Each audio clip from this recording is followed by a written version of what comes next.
Hey guys, it's Mike Thurston here, and it's episode 2 of a new training series where I go through each muscle group and talk about what are the common mistakes that people tend to make when training them. So the first episode was chest. Today we're going to go through shoulders. Okay, so we're going to look at some of the most common mistakes people make when it comes to doing some of the shoulder exercises. So whether that be in the gym or with some of the clients which I have, it tends to be not an issue of engaging the deltoid, but more so how to perfect the execution of particular exercises and make sure you can try and place as much tension on the target area as possible. So we're going to start off with seated shoulder press. Now, there's a hell of a lot of things that can actually go wrong when doing something as simple as this, okay? First of all, hand positioning. That's going to be a big one, okay? A lot of people, when they press, they start off with their hands inside of the elbows, similar to when you're doing a bench press. When you drive up and do this kind of a thing, you end up doing some kind of weird reverse tricep overhead extension thing. You don't want to be doing that, okay? Starting off, ideally in this position with the dumbbells on mouth level, hands above your elbows. Your hands should really be above your elbows throughout the whole movement, okay? So as you press, drive up, come up to the top, don't smash the dumbbells together, pause at this point, okay? And then slowly come down and bring it down to mouth level. If you bring it any lower to this point, you're just gonna be resting, okay? For me, I can chill and sit here, just do this all day. You're not doing anything, you're giving your delts a rest. So pause here, and they're gonna ensure that you're working the muscle throughout the entire set. Another thing you don't wanna do, when you're pressing the dumbbells up above your head, you don't wanna push your shoulders and try and lock your elbows out so you kind of end up in this position. If you push and protract your shoulder, it's not going to do it any good. And if you come to the top of the movement and you actually lock out your elbow, all that's doing, that extra extension of your elbow, is just going to contract and shorten the tricep. It doesn't provide any, further shortening of the deltoid. So let's look at another thing as well. Positioning of the dumbbells in relation to your head, okay, from a side-on view. You want the dumbbells to be directly above your head, not pushing too far forward and not pushing behind you, okay? If you push too far forward out in front of you, gravity is going to pull the dumbbell down and cause rotation in your shoulder, which you don't want to happen. It's going to cause a lot of strain and you're going to damage it.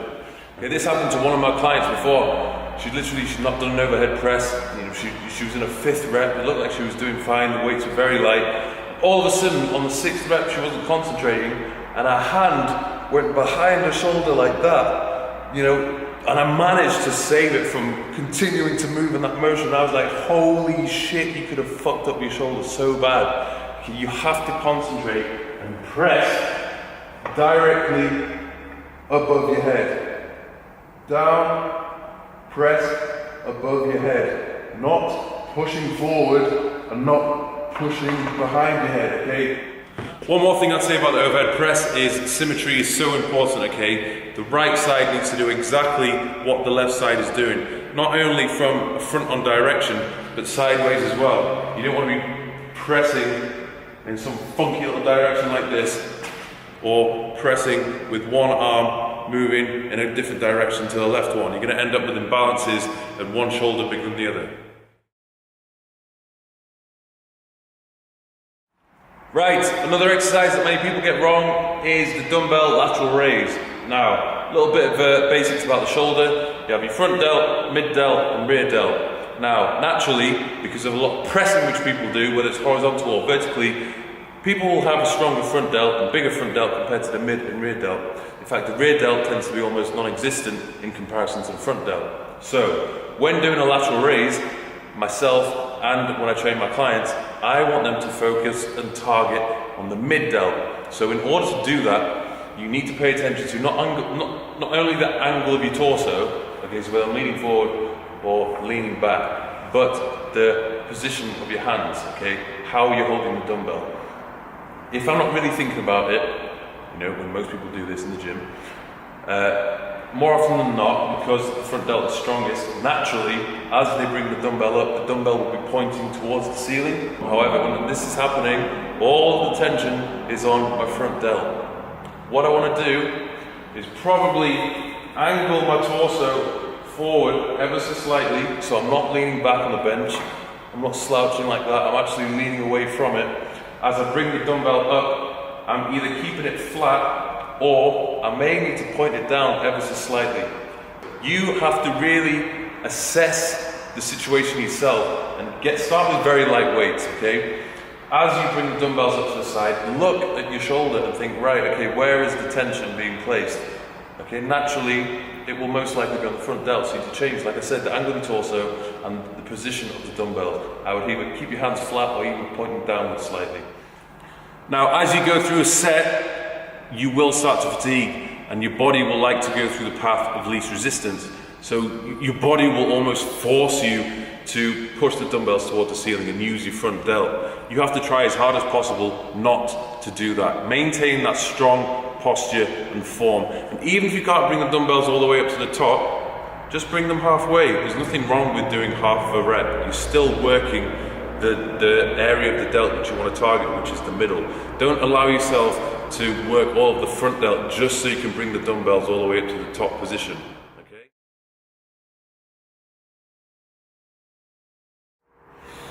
And of course, another vital thing which you don't want to be doing, don't use loads of momentum, okay? If you're just leaning forward, swinging back, leaning forward, swinging back, you're making it so easy for yourself and you're incorporating a load of other muscles which you don't really need to be targeting.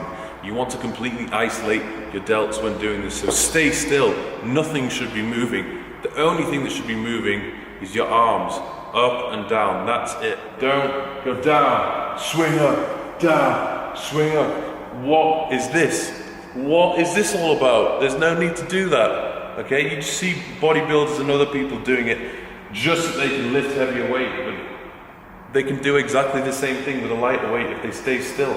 And you're actually gonna just completely isolate the delt, okay? So bear that in mind. You see some people swinging it, right up, swing. Look, this isn't even doing anything for me, I'm just using pure momentum. Bring it up, pause, bring it down slowly, and just before you reach 90 degrees to the ground, bring up, down, just before your shoulders completely relax, bring it back up again. That way you can work the muscle throughout the entire set and really take advantage of time and attention.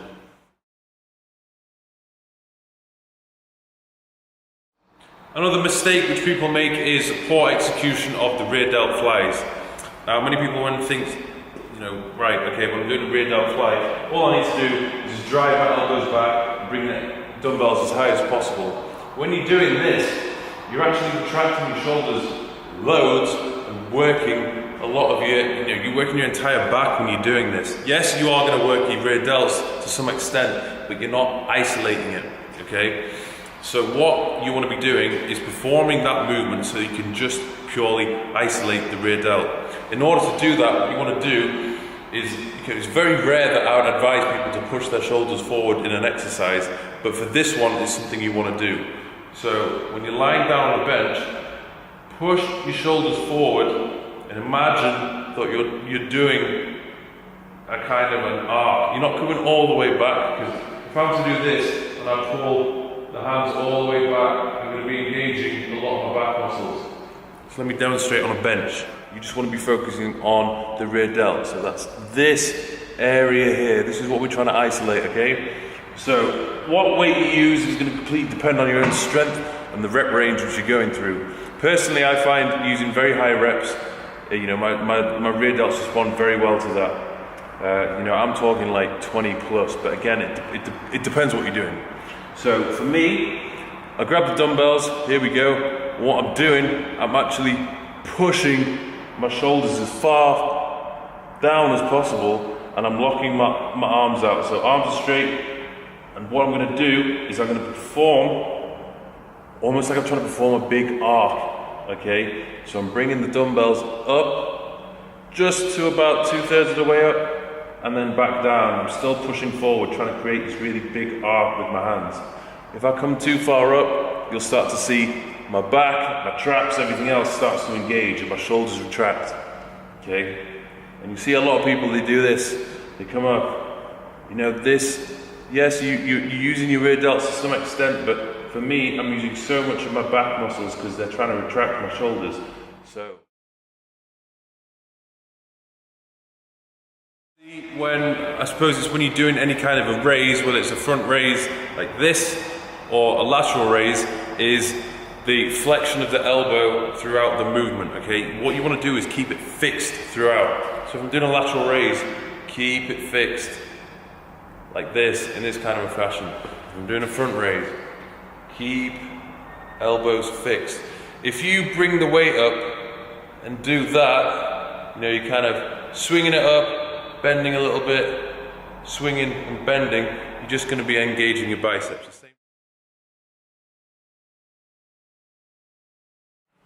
And we'll go through one final mistake people make with shoulders. It's not specifically, you know, the delt, it's actually the traps, but since we're talking about shoulders today, might as well talk about traps.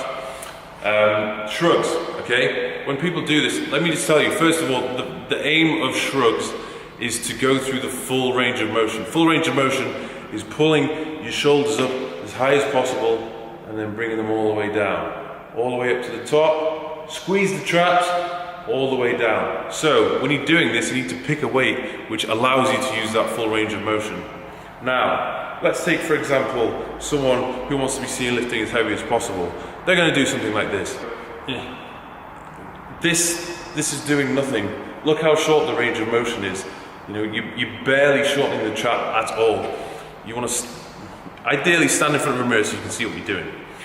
Pull your shoulders as high as possible and squeeze your traps all the way down, pull up, squeeze the traps, up, squeeze hard, all the way down, squeeze hard. You've got to embrace the top position of a shrug, okay? Don't just get there and come straight down, don't go up, down. Get up, squeeze it hard, and then come down. It's not something, shrugs for some reason is something I've always enjoyed doing. I could literally just give me some straps, give me some heavy weight, and I could just shrug all day. It's a very, in my opinion, natural and comfortable exercise to do. And yes, you do. If you want to build your traps, lifting heavy is the goal, but if you can't get full range of motion with a heavy weight, then you're going to have to lower the weight. It's simple as that. Okay? So pick a weight that's going to be right for you and squeeze the top of the contraction as hard as possible.